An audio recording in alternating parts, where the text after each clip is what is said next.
Ορόσημο στην ιστορία της Ευρωπαϊκής Ένωσης αποτελεί η υπογραφή της Συνθήκης της Λισαβόνας τη 13η Δεκεμβρίου του 2007 από τους αρχηγούς κρατών και κυβερνήσεων της ενοποιημένης Ευρώπης.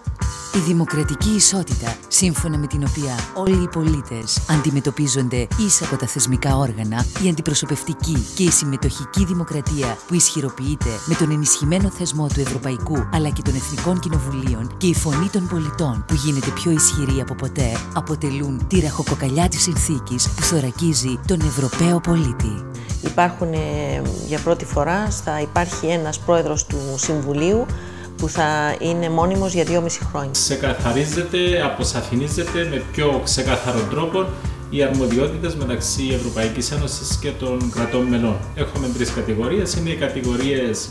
Η πρώτη κατηγορία είναι για τα θέματα και τις πολιτικές τις οποίες έχει αποκλειστική αρμοδιότητα η Ευρωπαϊκή Ένωση.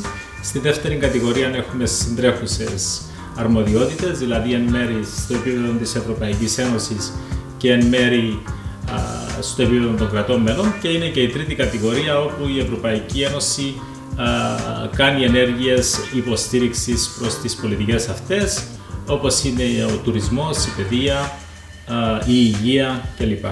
Με τη συνθήκη της Λισαβόνας, οι προκλήσεις του σήμερα δεν γνωρίζουν πλέον σύνορα, δικαιώνοντας την προσδοκία να αφήσουμε πίσω τις ημέρες της αβεβαιότητας, τις εσωστρέφειες και τις απαισιοδοξίες για το μέλλον του ευρωπαϊκού οικοδομήματος.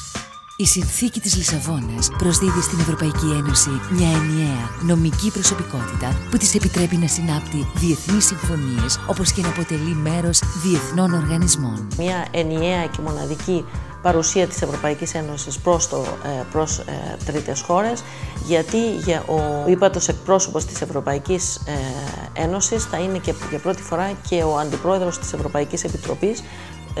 Αυτοί οι δύο ρόλοι τώρα, η τρέχουσα συνθήκη, είναι 2 διαφορετικά άτομα που τα εκπροσωπούν. Ενοποιώντας αυτούς τους 2 ρόλους, ουσιαστικά η Ευρωπαϊκή Ένωση θα έχει μία και ενιαία εκπροσώπηση προς διεθνείς οργανισμούς και προς τρίτες χώρες. Η Ευρωπαϊκή Ένωση θα έχει παρουσία στον υπόλοιπο κόσμο και θα εκπροσωπεί τα κράτη-μέλη της.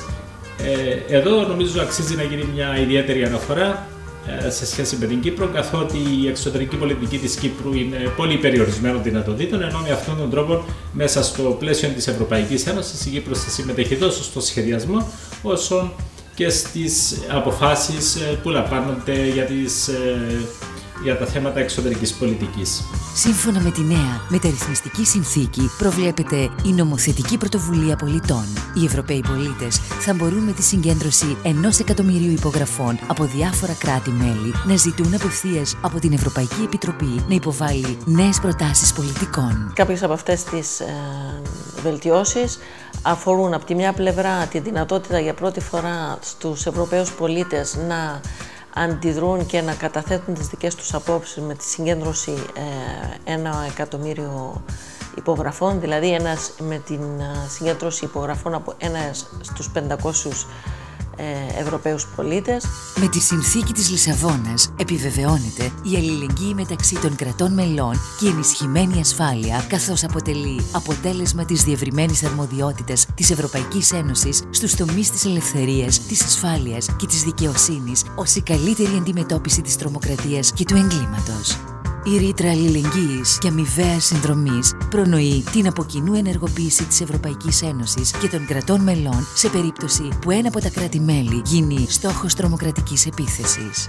Για πρώτη φορά υπάρχει μία ρήτρα, η ρήτρα αλληλεγγύης, που δίνει τη δυνατότητα σε άλλα κράτη-μέλη να βοηθήσουν κράτος μέλος που είναι θύμα τρομοκρατικών ενεργειών. Το δεύτερο σημείο αναφοράς είναι μια σειρά από διατάξεις οι οποίες εισάγονται με τη συνθήκη της Λισαβόνας, όπως είναι η διτή πλειοψηφία, όπου για να πάρθει απόφαση θα πρέπει να έχουμε πλειοψηφία στον αριθμό των κρατών μελών που υποστηρίζουν την απόφαση με 55% και να αντιπροσωπεύουν το 65% του πληθυσμού. Άλλη ρήτρα είναι η ρήτρα αλληλεγγύης μεταξύ των κρατών μελών για συγκεκριμένα θέματα, μεταξύ άλλων τρομοκρατίας ή από φυσικούς καταστροφές όπως είναι σεισμοί κτλ.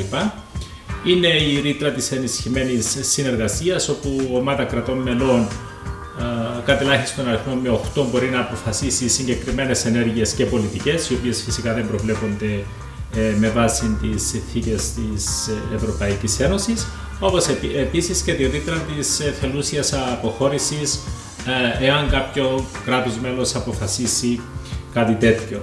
Η συνθήκη θέτει σε ισχύ μηχανισμούς αλληλεγγύης που προωθούν τα ανθρώπινα δικαιώματα και τις αξίες, τα οποία θα πρέπει να τηρούνται τόσο από την Ευρωπαϊκή Ένωση όσο και από τα κράτη-μέλη. Προχωρά ακόμη στη θέσπιση πρόσθετων δικαιωμάτων που δεν περιλαμβάνονται στην Ευρωπαϊκή Σύμβαση Ανθρωπίνων Δικαιωμάτων, όπως η προστασία των προσωπικών δεδομένων.